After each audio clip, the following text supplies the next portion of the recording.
mau membela Pancasila atau membela Al-Quran, ya kan? Makanya ada gerakan bela Al-Quran, ya kan? Bela Al-Quran itu 212 ya. 212. Karena tadi ideologi-ideologi yang anti Pancasila tadi, terutama yang ekstrim kanan, yang mengatasnamakan agama, ini selalu membentur-benturkan, mendikotomi, menghadap-hadapkan antara agama dan negara, agama dan nasionalisme, agama dan budaya.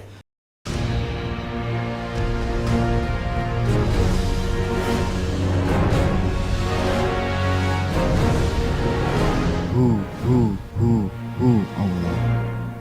Jadi begini,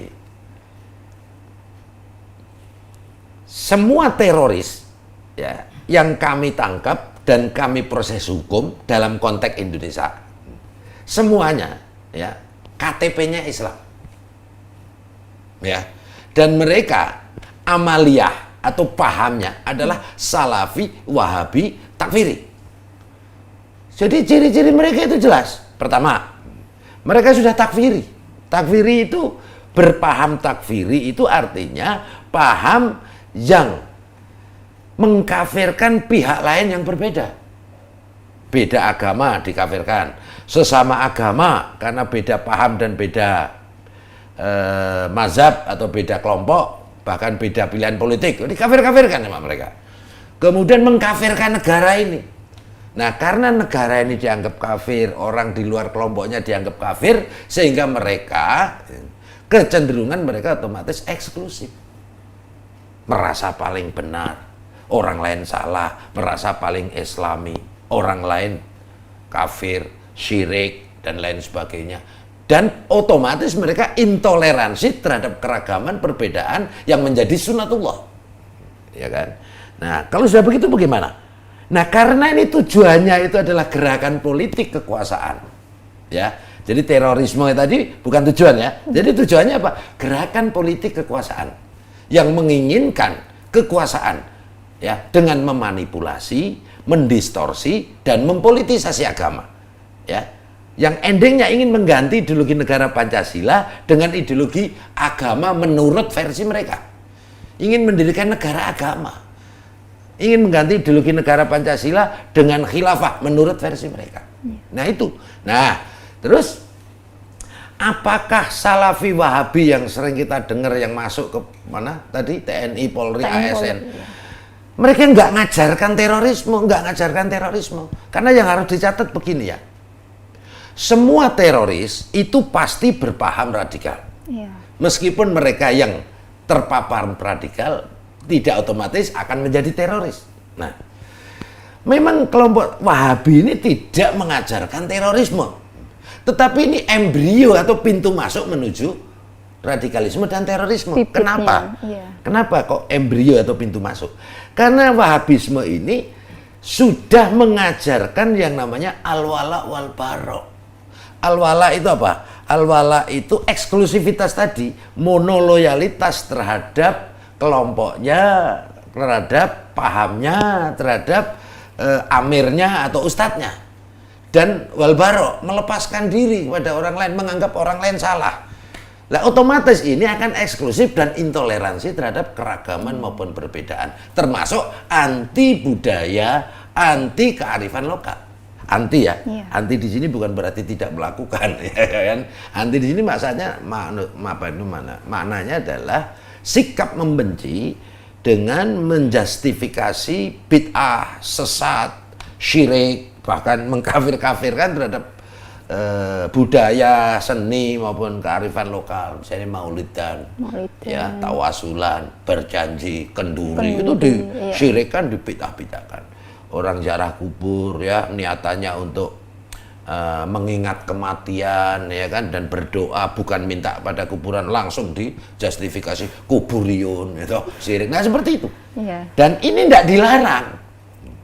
Yang dilarang itu ketika mereka sudah bergabung ke jaringan teror dan memenuhi unsur tindak pidana teror, baru kita tangkap. Tapi kalau hanya berpaham tadi yang saya ceritakan tadi, nggak ada larangannya, sehingga mereka bisa menginfiltrasi dan mereka pandai memanipulasi, mendistorsi agama, ya kan? Kemudian mereka juga masuk itu di masjid-masjid yang dulunya diisi oleh ulama-ulama, ustadz-ustadz moderat dari Nahdliyin, dari NU, ya kan. Wah, mereka karena militan, ya kan, dan apa namanya, biayanya banyak, ya donaturnya itu besar sekali itu kan, dari banyak itu nanti kalau kita ceritakan panjang itu. Oke Pak, berbicara tentang ideologi, nah bagaimana daya tahan ideologi Pancasila ini dalam menghadapi ribuan ideologi-ideologi yang asing, yang mana mudah diakses oleh generasi zaman sekarang?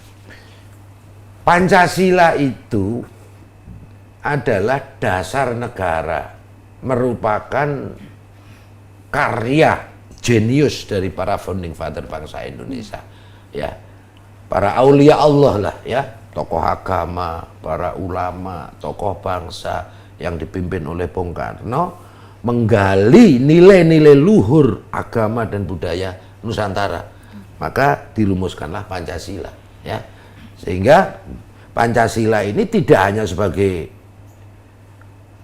ideologi negara, tidak hanya menjadi dasar negara, tapi harus menjadi pegangan pandangan hidup, ya, bangsa Indonesia. Kenapa? Memang Pancasila bukan agama, kan gitu ya. Pancasila tidak untuk menggantikan agama, tetapi Pancasila ini sila-silanya semua adalah perintah Allah di dalam agama, di dalam Al-Quran, betul? Ya kan? Sila-silanya adalah substansi, ya, dari agama itu sendiri, sehingga kita semua harus menanamkan kepada diri kita, kepada generasi muda kita, kepada seluruh masyarakat bangsa Indonesia untuk menghayati, mengamalkan Pancasila. Karena barang siapa mengamalkan, menghayati Pancasila, sejatinya mereka mengamalkan, menghayati agama. Agamanya tidak hanya orang Islam, ya, seluruh agama. Ya, disinilah pentingnya glorifikasi penanaman nilai-nilai kebangsaan berupa nilai-nilai Pancasila ini dengan pendekatan agama. Kenapa?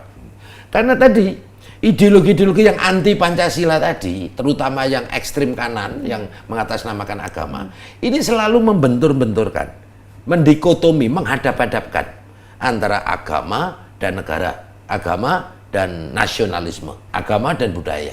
Misalnya mereka sering mendoktrin masyarakat, ya, kalau mau membela Pancasila atau membela Al-Quran, ya kan? Makanya ada gerakan bela Al-Quran, ya kan? Bela Al-Quran itu 212 ya. 212. Ya udah, namanya aja udah 212, ya kan? Bela Al-Quran. Nah, kalau 212 bela Al-Quran berarti surat 2 ayat 12 di dalam Al-Quran. Tahu nggak bunyinya?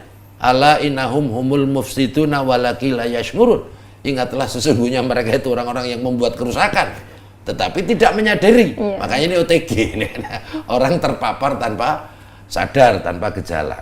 Nah itu, jadi pendekatannya harus agama, ya, terutama disinilah pentingnya memberikan vaksinasi secara ideologis kepada umat masyarakat bangsa ini dengan menanamkan nilai-nilai nasionalisme, yaitu konsensus nasional tadi, wawasan kebangsaan, ya, Pancasila, UUD 45, Bhinneka Tunggal Ika, NKRI, dengan pendekatan agama.